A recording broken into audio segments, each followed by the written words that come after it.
Hello,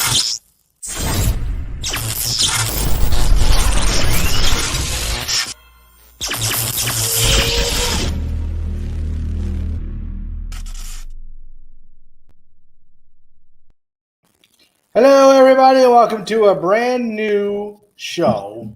Wait, no, a brand new episode. There we go, not a show. Brand new episode of the 5280 podcast on the MHRT network. I am your host, Douglas Creevy, alongside my co-host, as always, Glenn Hauser, Gage Madrid, and Cameron Parker, or not, Gage Madrid. And Cam got hung up at work, so he will be here eventually. Glenn, how's everything going before we start getting going with everything? It's going great now that I bounced Gage out of there. But dude, we're 1-5 and getting into the meat of the schedule. I'm doing wonderfully. How are you? Oh yeah, it's great. I can't wait to, dude. There totally is a chance. Oh sure, now he pops back in. He just took a quick, damn. There we go. Blame he Google just took Chrome. A quick rip and came back in. Blame Google Chrome. It's all the internet. I use Google Chrome. I have no problems. Or actually blame Gage for accidentally closing out the StreamYard tab instead of the YouTube tab because I was getting double audio. So yeah. Operator error. Operator error, exactly. But no, what's up, everybody? As I was telling Glenn, like there is every chance that we go like 1-8 before we hit the bye, 1-7, and then there's every chance we go. Shit, what? We could win like 3 games this year. Yeah, 3, 4. Which, if you switch those numbers, that's what I had at the beginning of the season. Yep. I know Broncos country's not going to like this. I don't think they're going to be in position to get Williams or May. I don't think that it's going to happen. Why? Because we're going to beat the Patriots on Christmas Eve. We're going to beat the Chargers at least once. And we might actually beat Green Bay this coming week because Green Bay is a train wreck. Are we, though?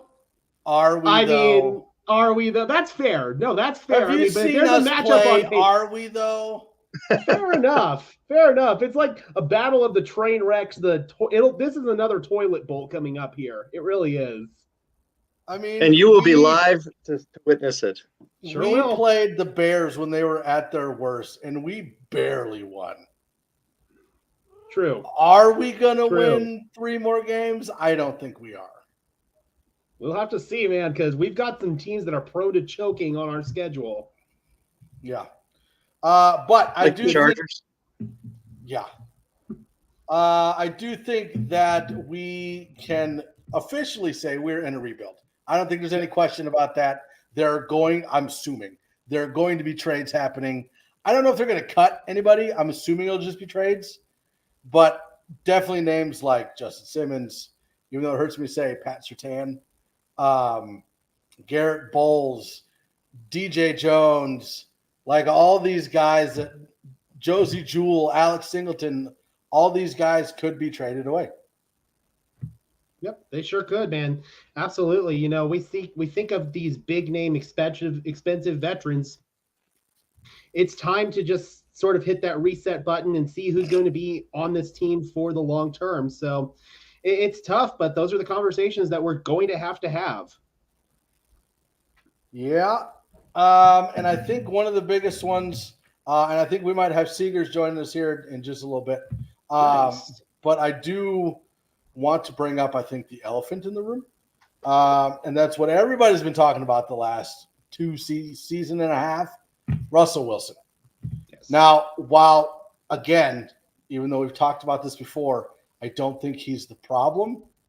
I don't think he makes it past this season. I have to agree with you. I agree with both things that you said. Yep. Go ahead, Glenn.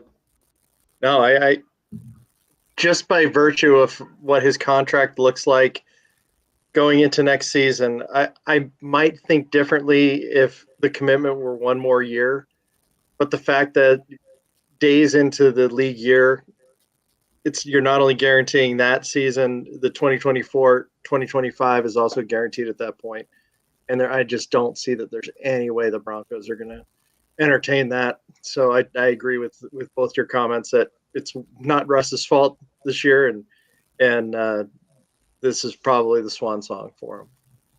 Couldn't agree more, man. I mean, Russell Wilson has had some very positive moments this year, especially throughout the first 4 weeks of the season. Last two, he's definitely kind of fallen back to earth a little bit. But given where the finances are, the Broncos are going to have to make the financial commitment to Russell Wilson if they want to keep him through 2025, because if he's on the roster on day 4 of the 2024 league year, his 2025 salary becomes fully guaranteed. Now, this is a little blasphemous, but I have yet to watch Seeger's video on the Broncos potentially being able to move on from Russell Wilson and save $150 million.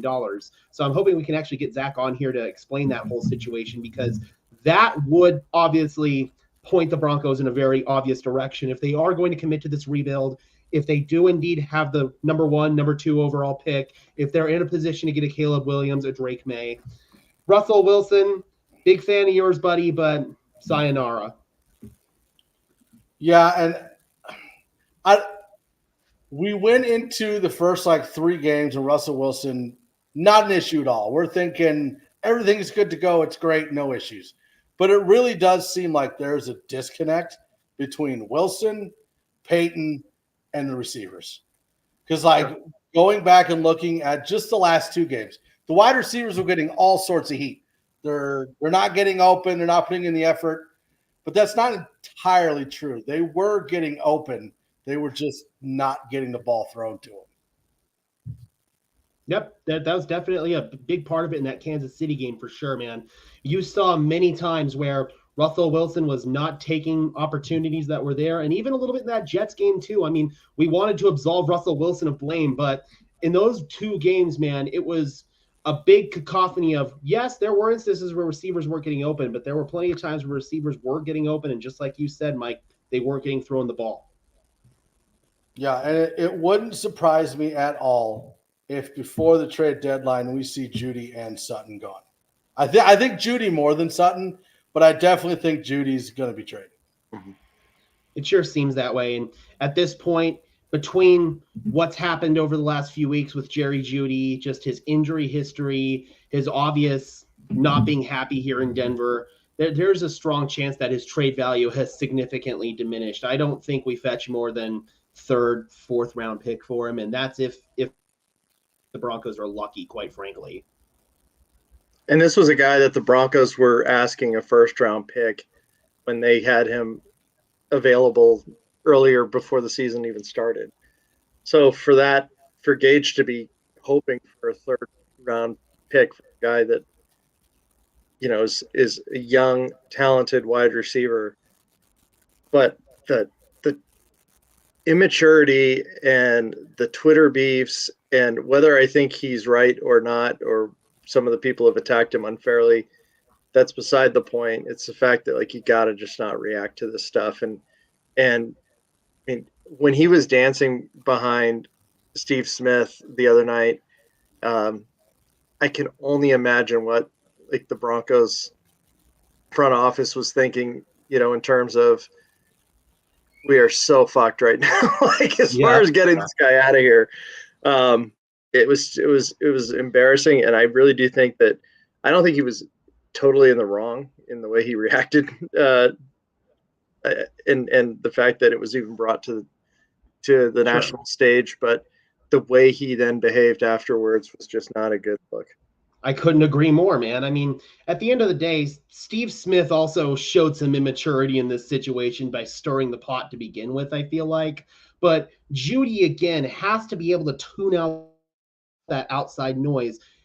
His worst enemy right now is Twitter. He needs to delete the Twitter app from his phone completely. Just stay off social media and focus on your job. Because right now, you're not performing well at your job, man. And you can talk all this shit that you want to on Twitter, and you can do all your little dances that you want to behind Steve Smith Sr., but then you go out there and you have a shitty game against Kansas City where you display an obvious lack of effort on multiple plays. I mean, that one deep ball that Russ threw to him, that had to be a catch, and Jeudy just completely alligator armed it. He gets lazy in his route running sometimes, even though we all praise him for his route running. I mean, this dude just completely, consistently disappoints. I'm to a point where his talent on the field does not make up for the headache that he is off the field. Right. Right. And Gage, you said it in your video earlier. I watched it. Yeah, watch Gage video. What happens is Judy gets open so fast that the quarterback's not even through his drop yet and can't throw him the ball. And then he's covered and doesn't get back open again. Yep. It's a common criticism I've heard from individuals who know more ball than me, quite frankly, and it's something I see as well on tape, man. There'll be times where Jerry Jeudy is like waving for the ball, and the quarterback isn't even done dropping back yet. It'll be like a 5-step drop, and Judy's open if it were a 3-step drop, but not for 2 more hitches. I mean, eventually someone's going to come in and blanket him. It's frustrating because that's partially Jeudy not being on the same page with the quarterback, but that's also Jeudy not understanding his role in the offense when he's supposed to get open. And so speaking of Russell Wilson, which I said we would do, one of the smartest men I know from the LTB podcast, ladies and gentlemen, Zach Seegers. Hey, Zach, what's up? I'm great. One of the smartest men you know from the LTB podcast. Boy, I would sure hope so. There's 2 of them. I know. Punctuation was not Mike's friend in that. I didn't put any punctuation in there for a reason. We needed a comma there, I think. I don't think we did. Thank you for having me, fellas. I'm happy to be here. So, Zach, you put out a video talking about how the Denver Broncos could move on from Russell Wilson as far as his contract goes. And so I kind of wanted to dig into that because it really seems like Russell Wilson is going to be done at the end of the season, at least for the Broncos. Yeah, it's hard to think about how they bring him back. I don't really see the argument for it. You know, this is the Broncos structured the Russell Wilson contract when they signed it with the mentality, hey, Russ, you know, maybe there's some signs of decline here, whatever, but he's going to be elite these next 2 years. And so these next 2 years, let's keep his cap hits low so we can surround him with the most talent we can. And these next 2 years, we'll compete with the Chiefs and try and win a Super Bowl. That plan has not worked out even a little bit. It's been horrible. There's still time. I don't think he's elite or up to the standard that they maybe thought he would be. And the roster is so far off what they thought it would be. So now his cap hits start to escalate like crazy.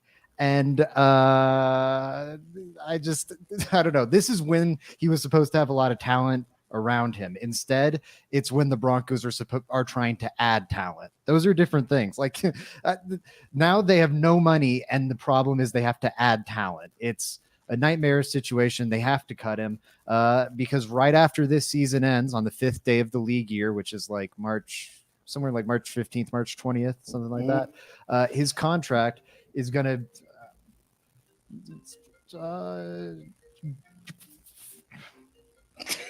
Joey, it balloons. Come on, Joey's calling me right now.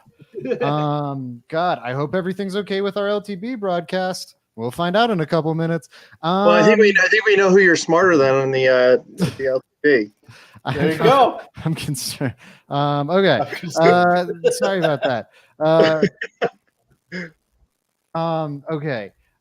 Goodness, my train of thought. I'm so sorry. You were talking about the mid-March as the league. Yes. It becomes fully guaranteed. His 2025 salary, which is a big salary. It's $56 million. It's one of the highest paid quarterback deals in the league. Like he'll be making more that year than your Justin Herberts, than your Joe Burrows, guys that just signed that extension. He's making bank, fully guaranteed. So it's either, do you want to get off the Russ highway now, the Russ freeway now? There's an exit right here, or you got to wait 2 more miles before you can get out. So is that an unusual type of contract? I don't think I remember any other player that once a league year started, it guaranteed 2 more seasons and not just the upcoming one. Yeah, I mean, I think it's unusual based on what we're used to. I don't think it's unusual in the modern day of contracts. It's something we're seeing more and more. I'm trying to remember which of I think it's Jalen Hurts. It might be It's Jalen Hurts, or it's one of those guys. It's not Joe Burrow or Justin Herbert, who are going to be around. It might be Geno, but I think Geno's is way easier to get out of. I'm pretty sure it's Jalen Hurts. But you kind of see these rolling guarantees where we'll see the number reported and it's like, hey, this is only like a 2-year deal. And it's like, because if you have him for 2 years, like the third year becomes guaranteed. Or if you have him for 1 year, the third year becomes guaranteed. So it's really not a 2-year deal. And then it keeps you on the hook. And maybe we don't hear about it so often because it's usually not an issue. But in this case, this is a glaring problem for this team. Mm-hmm. Yes, normally it's not and I will also say, I think we can challenge how much of an issue it is for the Broncos. I mean, it's an issue in the sense they have to move off it, but the cap is exploding like crazy. It's going to explode even more. We were already expecting a big cap explosion because of TV money. We were not factoring in gambling money. It's going to go. Stuff is going to be going crazy in these next few years. Now, like, the deals are TV deals, but these TV companies are making money off of gambling, and it all trickle up to the NFL. And then back down to the players and through the cap and everything. Cap's going to go crazy these next few years. It already has exploded like nuts. Like it's doubled over the past, 10, 15 years. It's $80 million of dead cap. Sounds really, really scary. If you have rich ownership, it's not. The salary cap can be manipulated almost infinitely, truly. Like you can manipulate it to a near infinite extent. The limitation on that is how much cash you have / are willing to spend. The Broncos have the most cash by a mile, and in theory, they should be the most willing to spend it. So and even if they don't do crazy things, you don't have to do crazy gymnastics to where you can imagine the Broncos cutting Russell Wilson and then having $50 million worth to play with, or left over to play with this offseason, and $200 million next offseason, and like $250 the offseason after that. So I think the Broncos cap salary cap can be made a lot healthier. I think currently it's very unhealthy, but it can be remedied quick. And we've seen examples of other teams doing this, such as Sean Payton's former team, the New Orleans Saints. They're widely known for their cap manipulation tactics. And you have to imagine that even if someone like George Payton isn't in the long-term plans, I've heard Jeff Ireland, the Saints, I believe he's the assistant GM out there right now. I'll take that over Pace. A potential option to come in here. So, yeah. What'd you say? I said I'd take it over Pace, and Pace? agree. I think Ireland and Pace are the two names being circled. I really hope it's Ireland. Agreed. I don't know how I'd feel about Ryan Pace. Yeah, I don't know.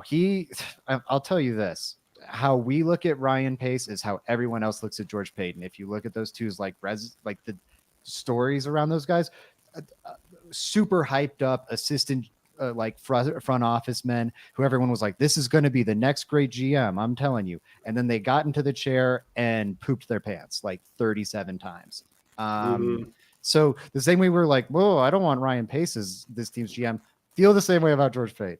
But yeah, I think, I don't know, the number the Broncos have to get to, or I don't know, I'm bouncing around here.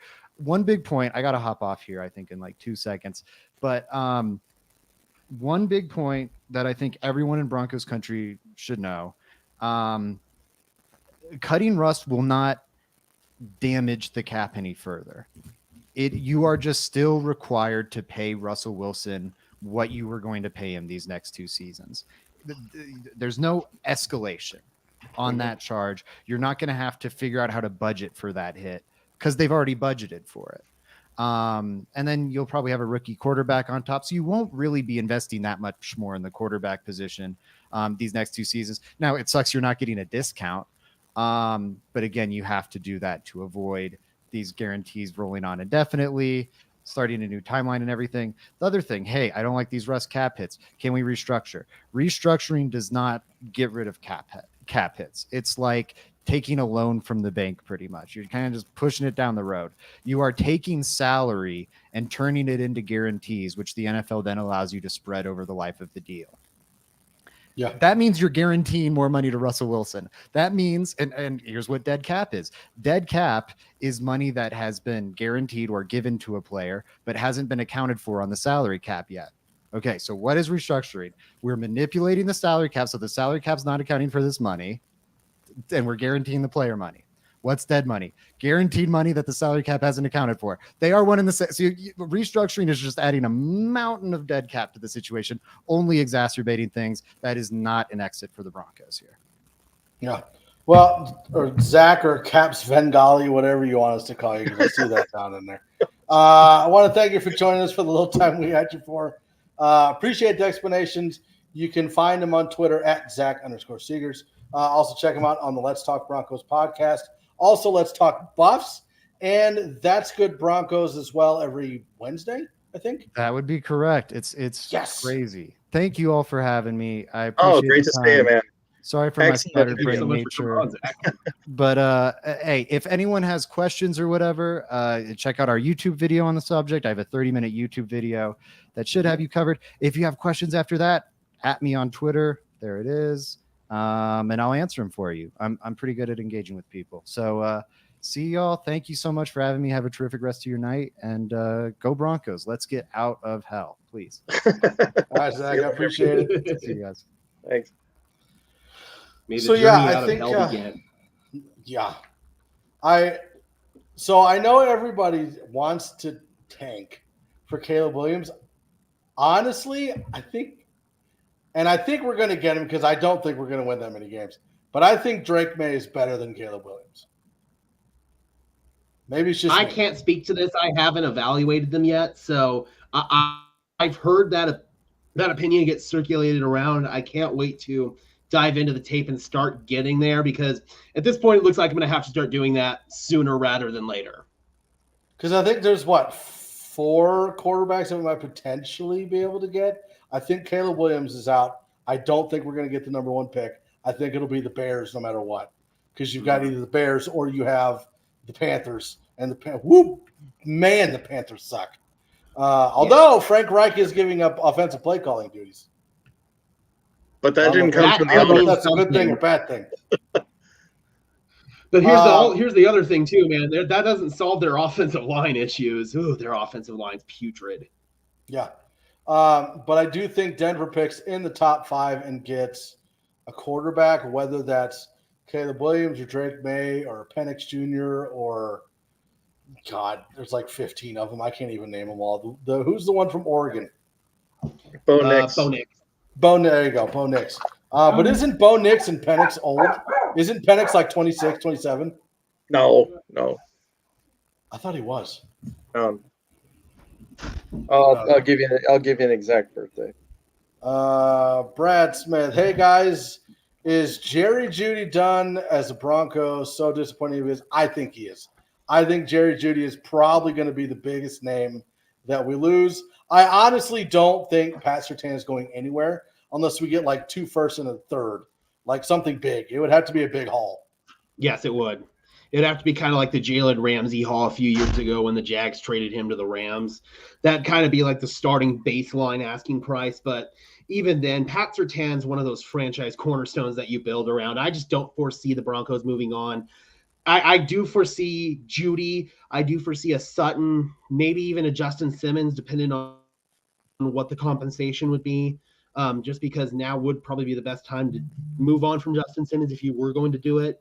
And other names as well. I mean, I wouldn't be surprised maybe a Josie Jewell. That could be an intriguing name just to throw Drew Sanders into the fire and get him more experience, just to truly find out if Drew is going to be one of those building blocks for the future. That's what these next few games are all about, man, is trying to figure out who's going to be a part of this roster for the long-term rebuild. Yeah. Both Nix and Penix Jr. are 23. Nix will be 24 by the time the draft starts. Penix Jr. turns 24 in May. Okay, so they're both right around my age then. And I know I was watching ESPN earlier, and they were talking about Caleb Williams, and they were comparing his playing style to Russell Wilson. And I don't know if that's a good thing or not. I don't see a whole lot of Russ. I see more Okay, maybe like early Russ. I see a lot more like Kyler Yeah. Murray or even a little Patrick Mahomes in him, honestly. Those are probably like a hybrid of Murray and Mahomes. That's what I see in Caleb Williams. My homie. What's up, John? Good to see you in the chat. I see you.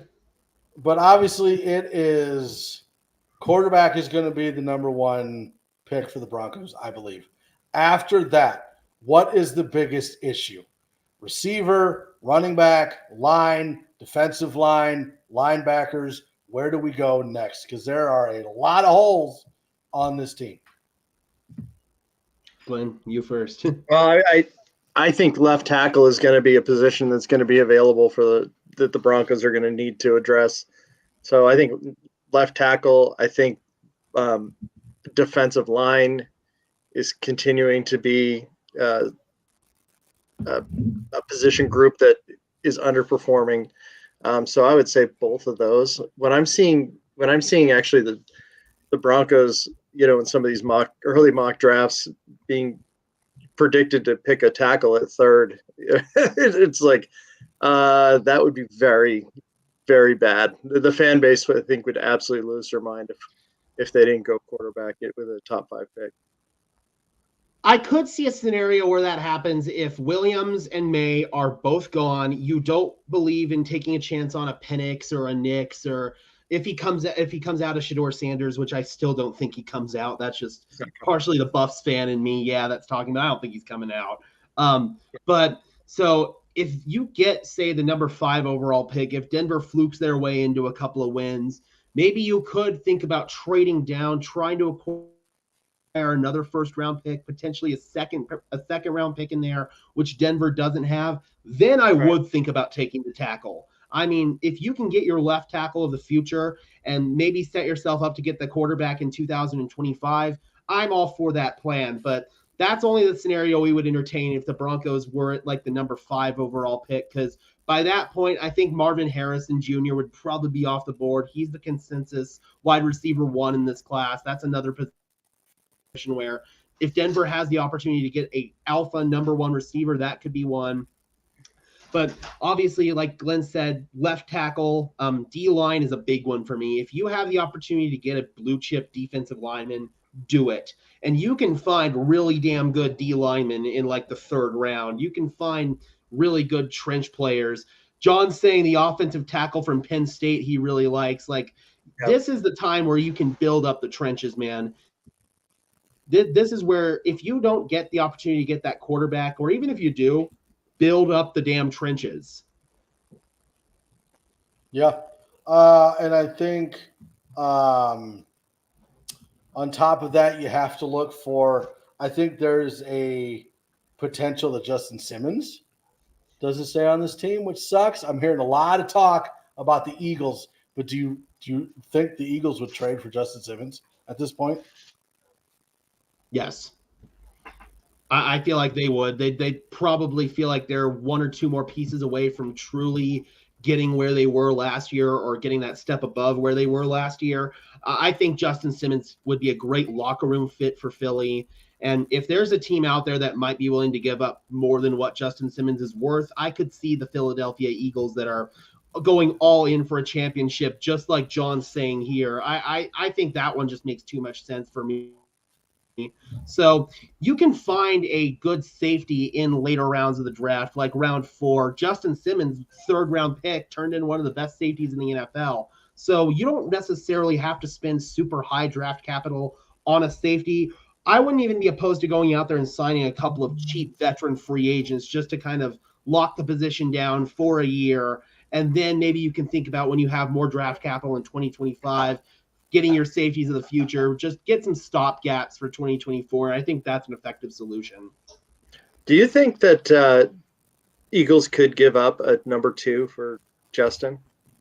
If they're really serious about getting him, they could, man. I mean, if they feel like Justin Simmons is that piece that will get them over the top, absolutely, because they are trying to win a Super Bowl this year. They don't care about – I mean, they do care about their future, but they're trying to win a Super Bowl this season. And trading a 2nd round pick, even if it's overselling a little bit, if that gets them the ring, they're doing it 10 times out of 10.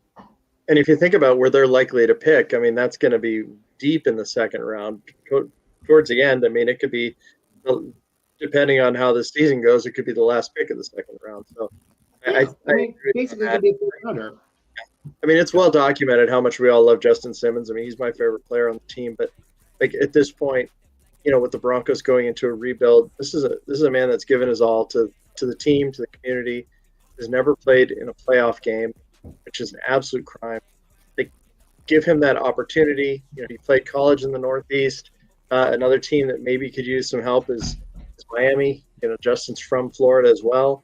Miami may want to give up something like that as well. I think that, you know, I think it would be a crime for us to put him through a rebuild at this point in his career. I mean, he conceivably could not even play in a playoff game in his entire Broncos career. His entire NFL would just be awful. And we do need that second round pick. I mean, what are some other options for us to get a second round pick? Trading down. I mean, there's really no, but like what other assets do we have that we could trade now before the end of this month that could generate a second pick? I can't think. No. Okay, I'm not gonna say great, but a good left tackle. You don't think we get a second for him? Okay. I don't. I think we'd be lucky to get a third. It'd be kind of similar to the Judy situation. He's a little bit overpriced. He's on the wrong side of 30. He's had injury issues. His play hasn't been amazing. I like Bowles the person, but just in terms of draft value, I don't see that. I think Simmons. No, I just went straight like position, like strength of position. Like everybody's looking for a good left tackle. That's where I think we could get a higher draft pick with a Bowles trade because of left tackle.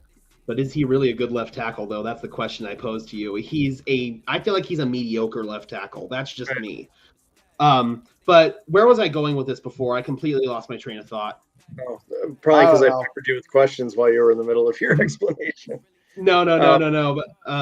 But what were we discussing prior to this? We were talking about Justin Simmons getting a second round pick. Okay. We were talking.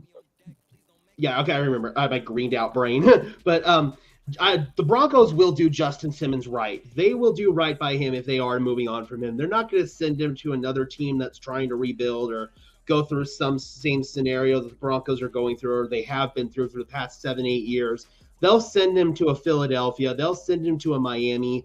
It'd be just like when Denver traded away Vaughn. They were never going to send Vaughn to some scrub of a team. They sent him to a team that was trying to contend for a ring, and they got it. So I feel like it'd be a very similar scenario, a team that, like a Philly or a Miami, that's in contention for a Super Bowl.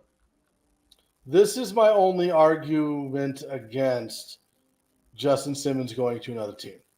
And Glenn and I talked about this on the phone a couple hours ago. If we want to look at what a proper rebuild looks like, you look at Dan Campbell and the Lions, right? So the first year Dan Campbell was at the Lions, they went 3-13, 3-14, something like that. His second year with the Lions, they almost made the playoffs. They almost won the NFC North. And then the third year, they're right now 5-1. So my only argument for trading away Justin Simmons is that if we're wanting to trade him to a Super Bowl contender or a playoff contender, technically we could be, if the rebuild is done properly, a playoff contender next year. I don't know, man. I feel like if you're getting a young quarterback, you're going to have to accept those growing pains. I mean, I feel like the Lions roster had a little bit more in the cupboard than the Broncos roster currently does. They had a franchise left tackle in Taylor Decker. They had just gotten their right tackle of the future in Penei Sewell. You know, they had a few pieces in place in that first Dan Campbell year. I mean, even Jared Goff was kind of helping keep them afloat a little bit. Right, they had a quarterback that had appeared in the Super Bowl. Yeah. Yeah, I mean, I just don't think the Broncos are quite where the Lions are. They are in terms of not having enough players that know how to win. It's just, I think the Lions actually had a little bit more in the cupboard than the Broncos do. Also, Engage, I'm sorry I keep interrupting you. Justin is turning 30 in November. So, Mike, if you think that we can turn things around in 2 or 3 years, now you've got Justin at 32, Justin at 33, and he's been toiling in the league. And that's not an insult to him. I'm talking about the teams that he's unfortunately been a part of. Now we're looking at him being in the NFL for essentially 10 years and no sniff at the playoffs. I do like the point John makes here about the Chiefs with Jawan Taylor. They went out and overpaid big time for Jawan Taylor, and he hasn't really returned much for him. He's the most penalized offensive lineman in the league right now. If he can't get that advantage with that extra little half step in his stance, getting off the ball a little bit early and then lining up behind the line of scrimmage, it feels like Jawan Taylor struggles. So that is an argument for Bowles potentially netting higher value, but I also feel like with the contract that Bowles is currently under, I don't know, man.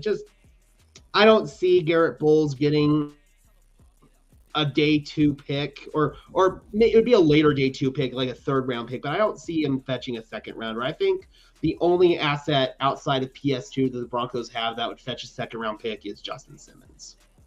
Yeah. So go ahead. I was going to say, also speaking of late 2nd day picks, Broncos gave up a 3rd round pick to move up to grab Riley Moss, and they're not even playing him. It's just that depending on how he ends up panning out, that is a high price to pay just to move up a little bit. I mean, they must have had some intel that somebody else was perhaps selected, but we'll see how that plays out as we're trying to scramble around and just trying to get as many selections in next year's draft as we possibly can. Who is the player you spit? I'm not sure what you mean by here, John. What you mean? Who are we spitting on? No. But Bill Romanowski. Ooh. Oh God. Oh man. One of the other. No, go ahead. No, I lost it. Okay. One of the other big things that's been talked about, even by Pat McAfee, which, I mean, it's Pat McAfee. Talking about hearing rumors about Vance Joseph being replaced mid-season with Rex Ryan. And then Adam Schefter goes on the show right after that and says, yeah, I talked to Rex. It's not happening. Now, that doesn't mean it won't happen after the season, which I'm assuming I'm assuming that Vance Joseph is gone after the season. Do I think Rex Ryan comes back? No. Am I hoping that the Saints suck and Dennis Allen gets fired? Yes. So that he can come be the defensive coordinator for the Broncos. But there obviously is no truth that Rex Ryan is coming back midseason to replace Vance Joseph. So John clarified his question here. Yeah. Oh, go ahead. Spike. I was just going to say, and Pat was just kind of reporting the rumors that had been out there, but it was funny. He was reporting them basically a week after they first were out. So it sounded like things were heating up, but that's truly not the case. I mean, Rex Ryan has been a free agent on the coaching side for 6-7 years at this point, and nobody has wanted him. And just because he has shown some interest in the job and he was upset that he didn't get the job, I mean, the two things don't correlate.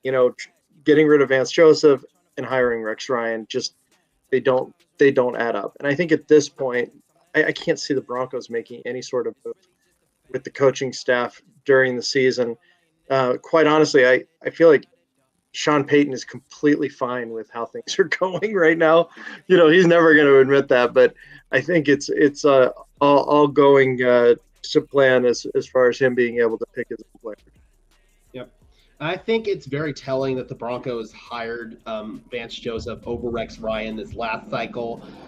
Rex Ryan's been out of the NFL since 2016, and the NFL has changed a lot. The passing game has evolved so much since Rex Ryan's been in the NFL. I don't know how a Rex Ryan defense would be able to evolve. And just to answer John's question real quick, who's the player you spite trade? That'd be Jerry Jeudy. That would be Jerry Jeudy all the way, man. But anyway, back to Rex Ryan. I just don't foresee foresee him getting back into the NFL as a DC at this point. He could maybe go in as a consultant and prove that his defensive mind has evolved, but just because Rex Ryan has gotten on his ESPN platform and has run his big loud mouth about the Broncos' defensive issues, I know that's endeared him to a lot of fans, but that doesn't make him a legitimate, serious contender for the job. I feel like the Broncos' top contender right now is Dennis Allen if the Saints do indeed move on from him, because right now, Dennis Allen, the head coach, has been a disaster. Dennis Allen, the defensive coordinator, is great. I mean, even this year, he still is their de facto defensive coordinator. He's doing a great job. That defense is phenomenal, but it's all the other issues with Dennis Allen. So I'd love to bring DA in here. The Broncos would have to commit to a defensive scheme change because DA runs a base 4-3, and we've run a base 3-4 ever since 2015. So I feel like that would be a thing we'd have to think about. We'd have to get the guys that would fit that scheme. But Dennis Allen and Sean Payton seems like a match made in heaven. Makes too much sense. But Vance Joseph, there's no chance in hell he stays past this year. It's been a disaster. He'll be gone, and Sean Payton will get his guy, which will probably be Dennis Allen. If not Dennis Allen, then who do you think? Ooh, I mean, Christian Parker is definitely in the conversation just because of his experience here.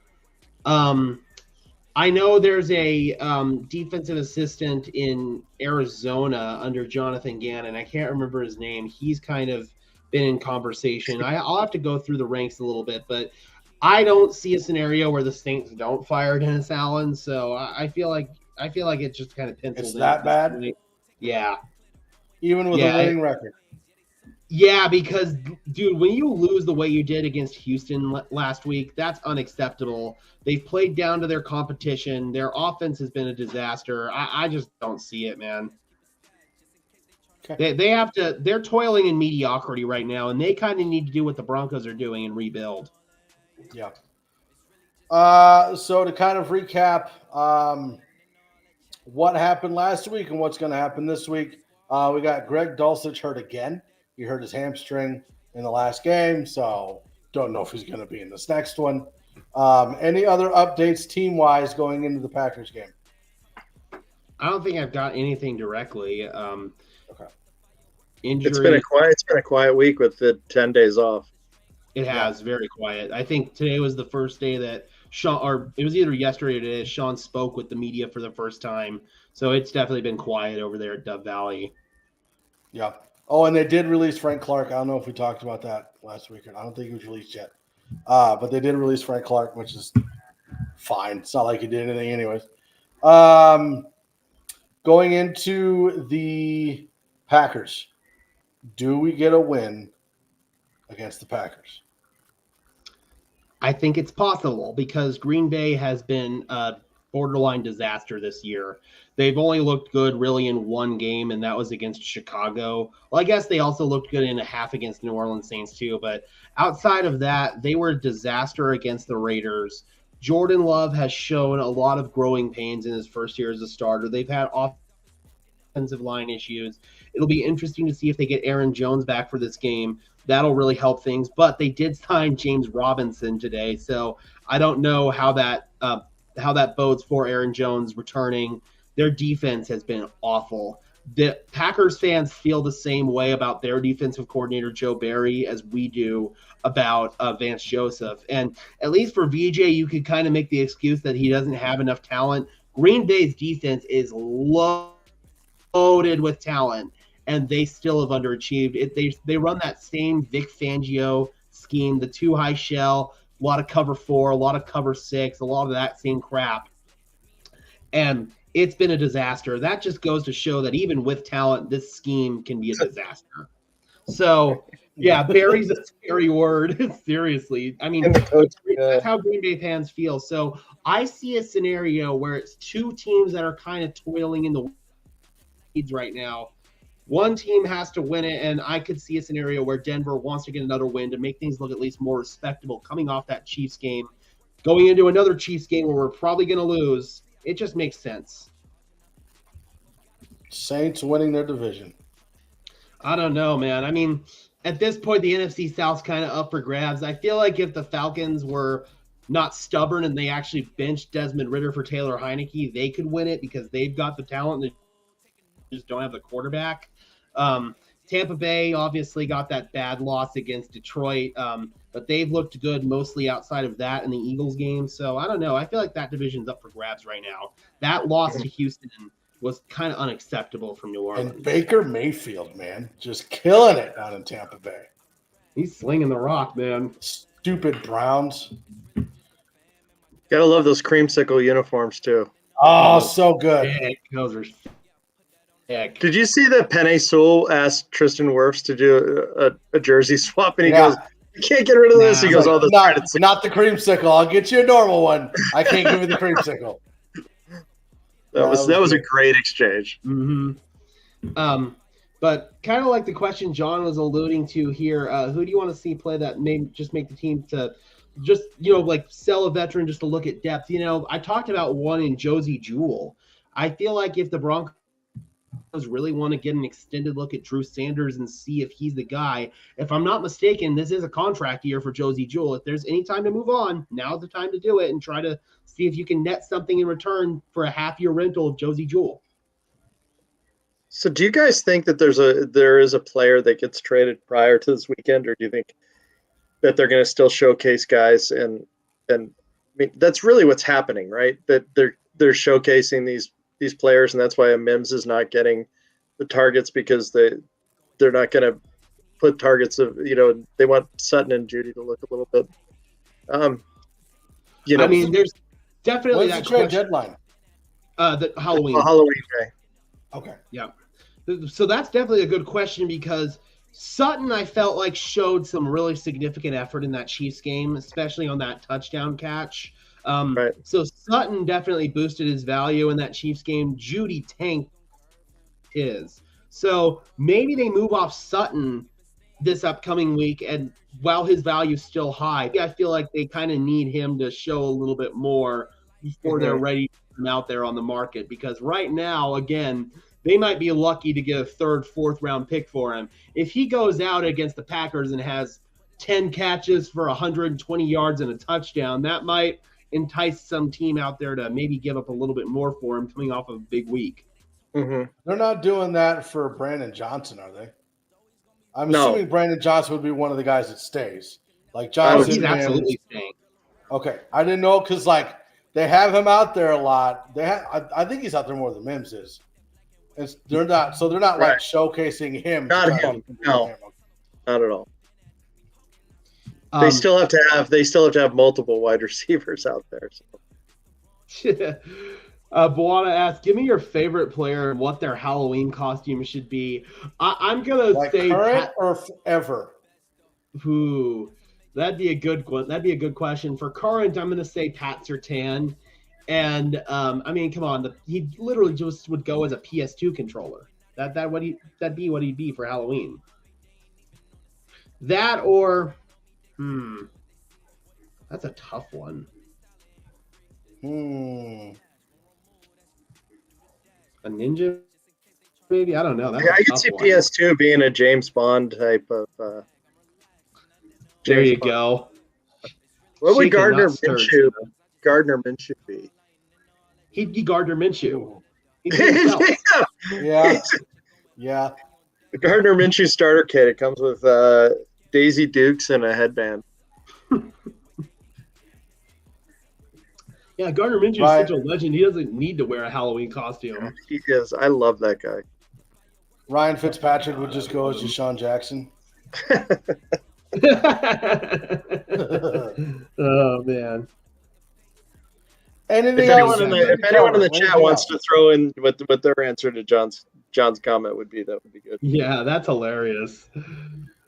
Anything else you want to cover? Anything else you want to talk about before we go? I think we got everything, but maybe there's something that's sticking in your craw that you want to talk about. I don't know. No. Thank you to Zach Seegers for popping on and discussing the cap with us a little bit. His video is definitely worth watching.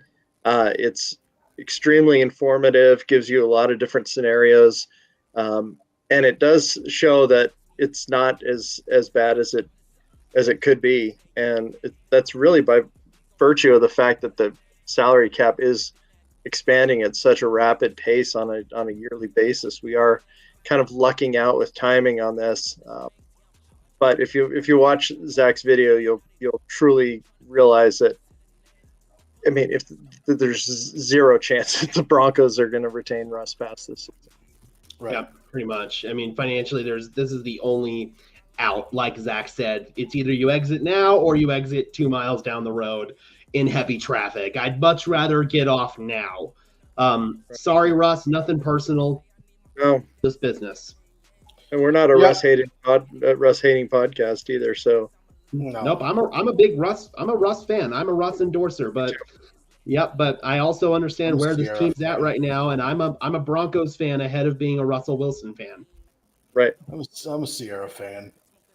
So I guess you have to support Russ. Anyways, we appreciate Zach for joining us. Make sure you go check out Let's Talk Buffs, Let's Talk Broncos. Great show. Friends of the network, friends of the show. Love every single one of them, although Zach is a smart one. That was funny. How he picked up on that. Yep. Bree's going to come hunt you down and slap you in the face, Mike. That's okay. I want to thank all the people that were in the chat. It's always fun when you guys are in the chat. Make sure you like, subscribe, turn on notifications, share it with all your friends. And honestly, a like on a YouTube video is so much better than anything else. If you really want to support the show, support the network, just hit that like button, that thumbs up, and that means the world to all of us. But we love the Broncos. We love Broncos country. We love every single one of you in the chat. Make sure you go check out all the other shows on the network. We got shows Monday, Tuesday, Wednesday, Thursday, Friday, and then the neighborhood on game days. We also have the neighborhood with the Avalanche starting up with Rising Rhino. So make sure you check it out as well. We will see you guys later. We love y'all. Peace out and goodbye. Even when you feel low, you can still go. Even when you feel slow, you can still go. Even when there's no hope, you can still go. I never answer to no, man, I still go.